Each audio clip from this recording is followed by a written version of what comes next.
Airbnb just sent a massive warning into the economy here in 2024.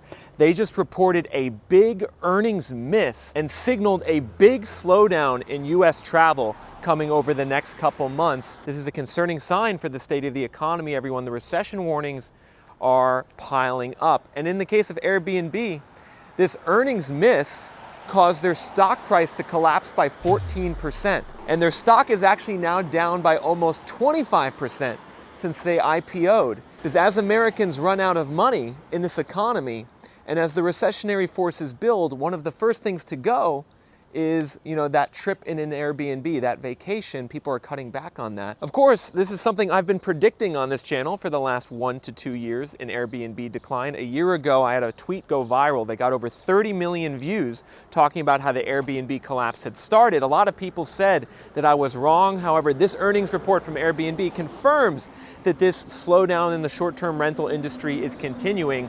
And I think this is something that could have a big impact on the housing market, everyone. Because a lot of people bought up houses over the last 3 or 4 years with the intention to Airbnb them. And now that their revenue is declining and the number of guests is declining, a lot of these Airbnb operators are losing money and they're being forced to sell their properties onto the US housing market, often at a loss. This is something we're seeing in Florida especially.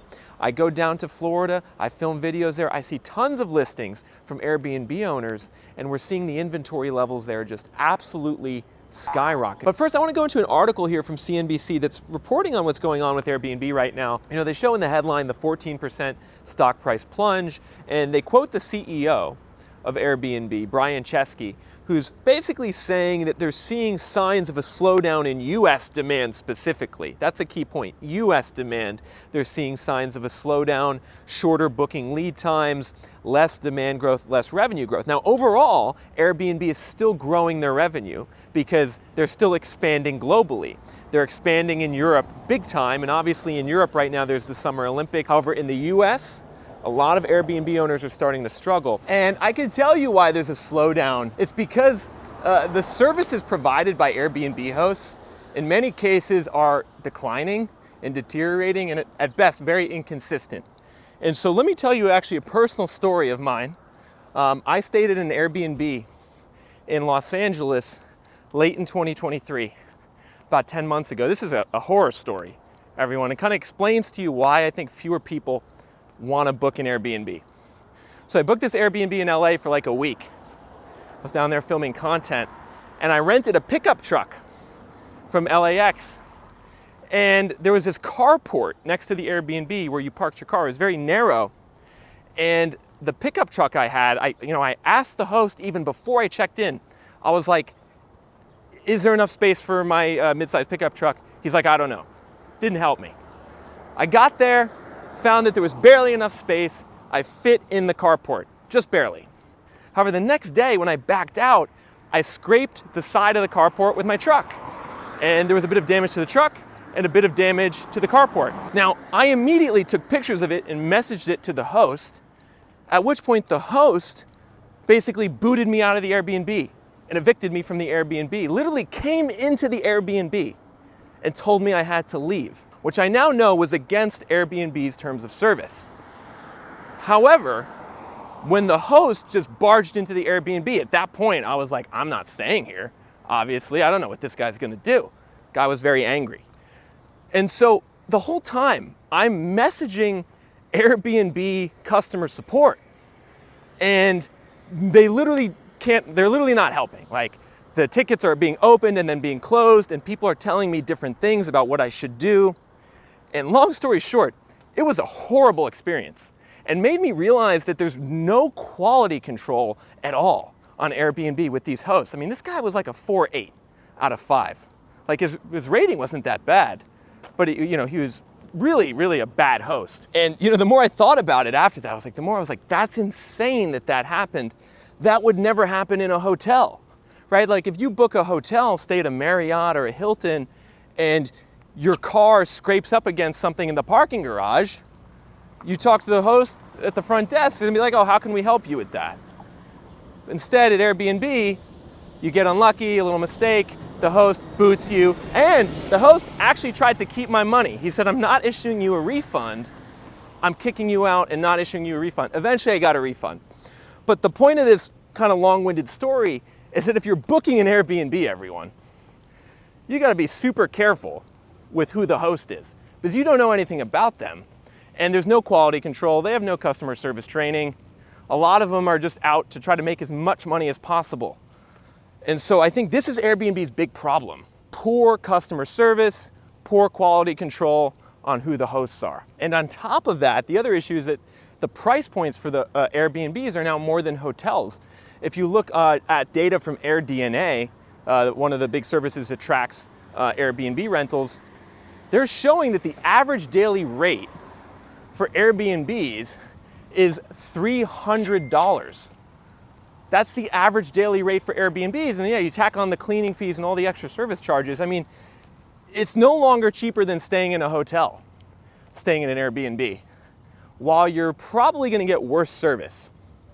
So I think a lot of consumers are saying, why would I do this? Why would I stay in an Airbnb anymore? And you guys can let me know what you think in the comment section below about Airbnb, as someone maybe who stayed in an Airbnb, or maybe you're an Airbnb host and you can give the other side of the story, because I'm sure a lot of Airbnb hosts also have nightmare stories. I mean, I'm sure some of the people that stay in Airbnbs probably trash the Airbnbs, and then sometimes they don't leave. Like in California, there's these stories about how some people booked an Airbnb for 4 nights and they stayed for a year because they didn't want to leave. And then because of the local tenant protection laws there say, hey, if you're in the Airbnb for X amount of time, you're a tenant, and then you have to be formally evicted.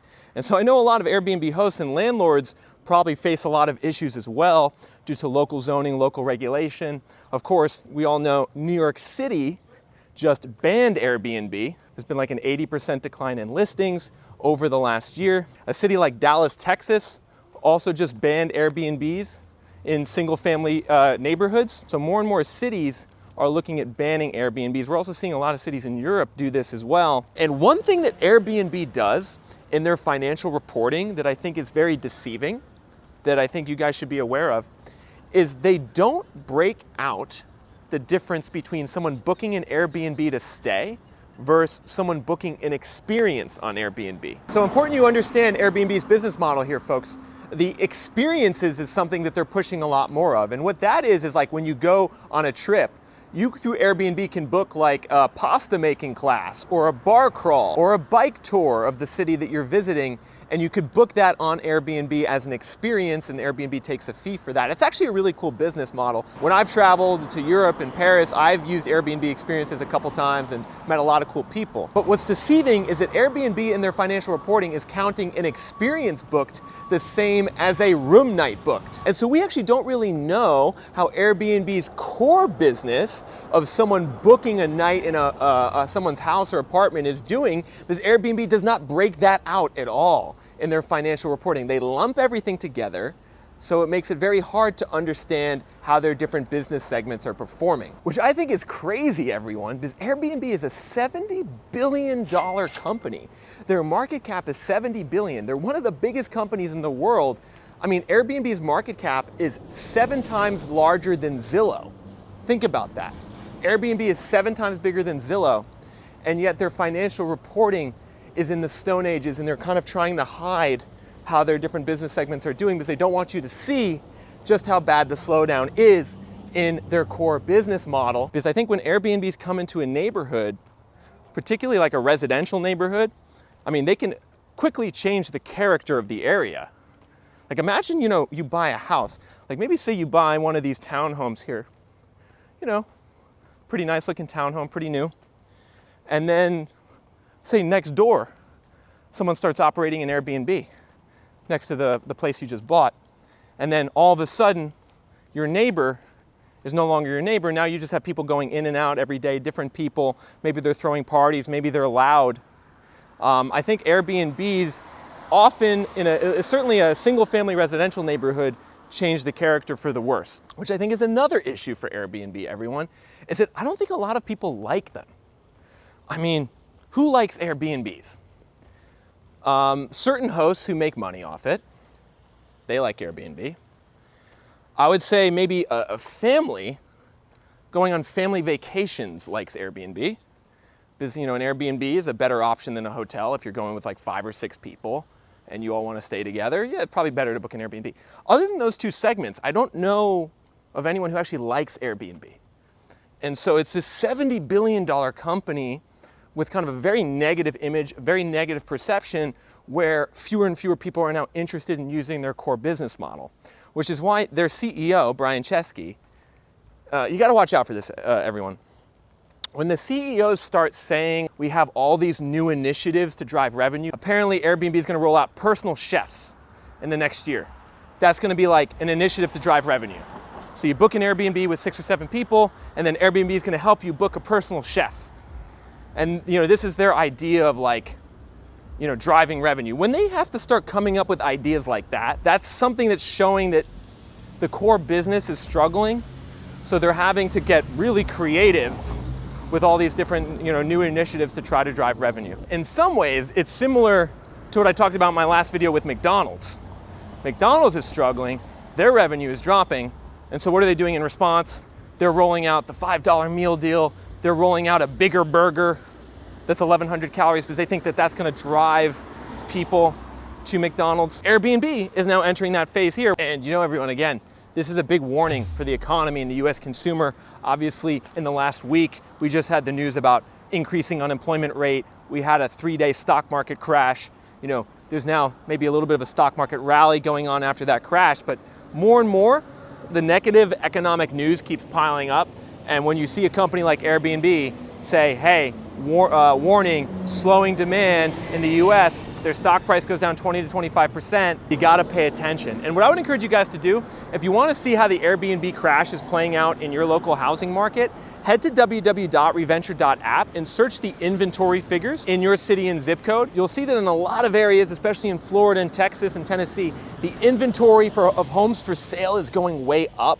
And no doubt, especially in more urban locations, Airbnbs hitting the market is one thing that's affecting that. So make sure you go to Reventure app and check out the updated July 2024 inventory figures for your market if you haven't already, and also become a premium member on Reventure app so you can get access to the premium data points. Cost is $39 a month. Talk to you all soon.